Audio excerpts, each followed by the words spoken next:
Assalamualaikum warahmatullahi wabarakatuh. Saya Dewi Nur Asyifa dengan NRP 24/2021-026 pada mata kuliah Geologi Lingkungan kelas AA tahun ajaran 2021-2022 akan mempresentasikan sebuah makalah yang berjudul Potensi Tanah Longsor dilihat dari karakteristik geologi serta pengaruh intensitas curah hujan di daerah Jampang Kulon, Sukabumi. Tanah longsor, ya, di sini ada gambar tanah longsor. Tanah longsor merupakan suatu kondisi di mana massa tanah mengalami pergerakan.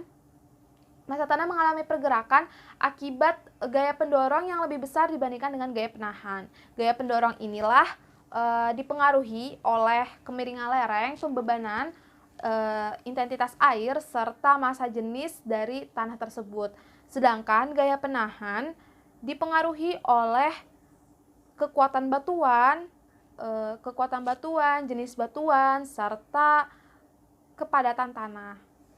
Tanah longsor juga dapat mengakibatkan korban jiwa dan juga kerugian material jika mengenai rumah ataupun bangunan lainnya.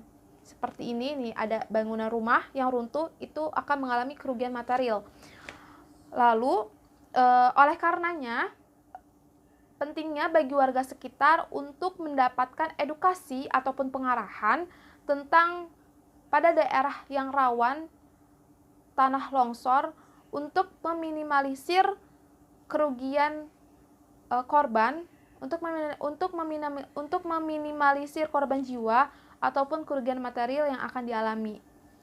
Sebuah riset pernah dilakukan oleh CRED, Center for Research on the Epidemiology Disaster, pada tahun 1907 sampai 2007 pada tabel berikut. Pada tabel ini menunjukkan bahwa jumlah bencana alam di Indonesia mencapai 343 kasus dengan menelan korban yaitu 236.543 korban jiwa. Pada tabel ini juga tanah longsor merupakan bencana yang sering terjadi di Indonesia.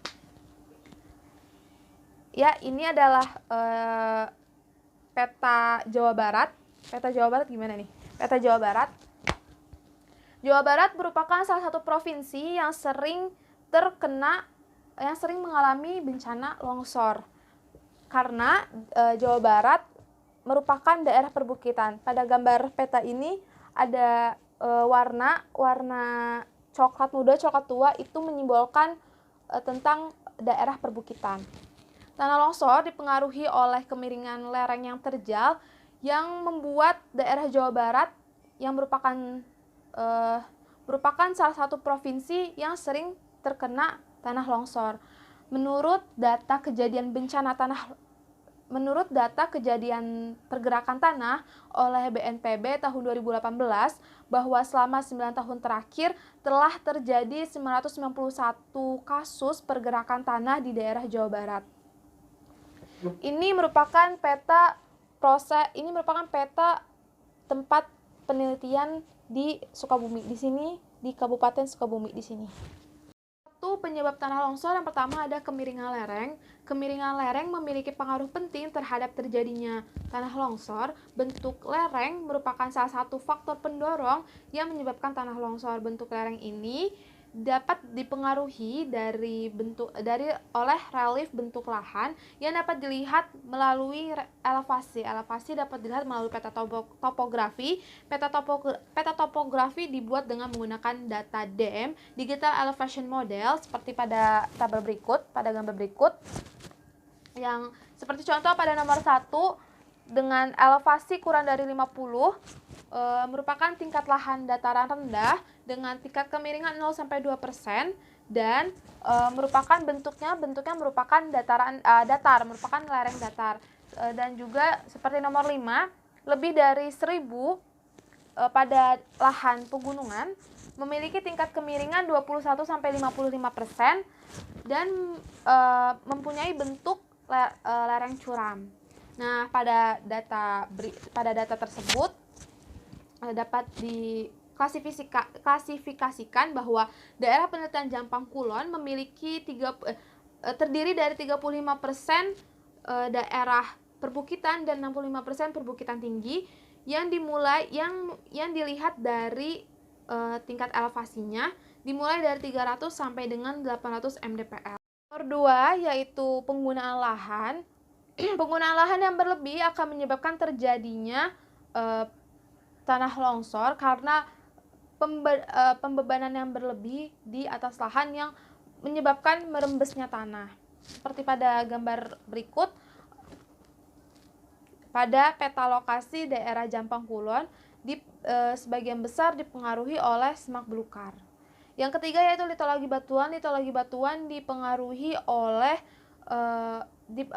litologi batuan mempengaruhi terhadap kerentanan yang menyebabkan terjadinya tanah longsor.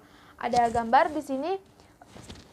Jampang Kulon memiliki 5 formasi dari tua ke muda, yaitu formasi anggota Jampang Cisereh, formasi Cikarang, bagian bawah formasi Bentang, formasi Cibodas, dan juga sedimen pantai Citanglar.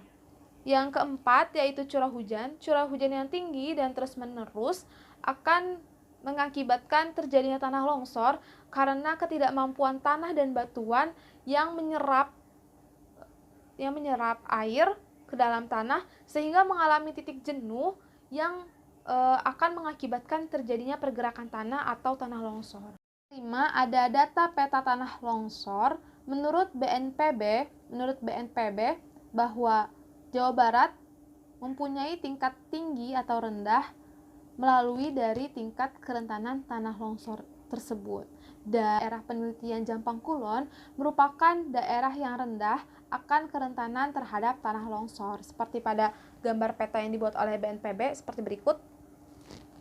Nah, menurut pemerintah Kabupaten Sukabumi, bahwa jenis tanah yang berada di Sukabumi Utara yaitu tanah letosol dan andosol, dan bagian Sukabumi Tengah merupakan tanah grumosol dan pazolik. Yang terakhir yaitu yang keenam, ada data populasi penduduk. Populasi penduduk juga merupakan penyebab terjadinya tanah longsor karena adanya aktivitas manusia yang mengakibatkan pembebanan berlebih terhadap lahan tersebut. Seperti pembuatan jalan, pembangunan infrastruktur, dan lain sebagainya. Menurut data sensus tahun 2007, Kabupaten Sukabumi memiliki 2.391.736 juta jiwa dengan kepadatan penduduk 550 orang per kilometer persegi.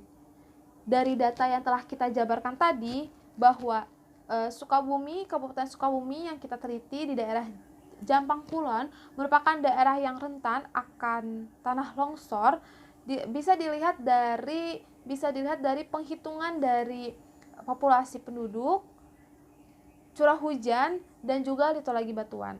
Yang bisa kita ambil yaitu daerah penelitian Jampang Kulon di wilayah Kabupaten Sumedang merupakan daerah yang rentan, yang kerentanan tanah longsornya yaitu rendah. Hal itu didapat dari kemiringan lereng di daerah Jampang Kulon ini sekitar 8-20%, yang mana itu merupakan tingkat persen yang rendah, yang termasuk rendah. Dan juga dilihat dari penggunaan lahannya yang tadi semak belukar, dan juga populasi penduduk yang tidak terlalu padat. Cukup sekian, kurang lebihnya mohon maaf. Wassalamualaikum warahmatullahi wabarakatuh.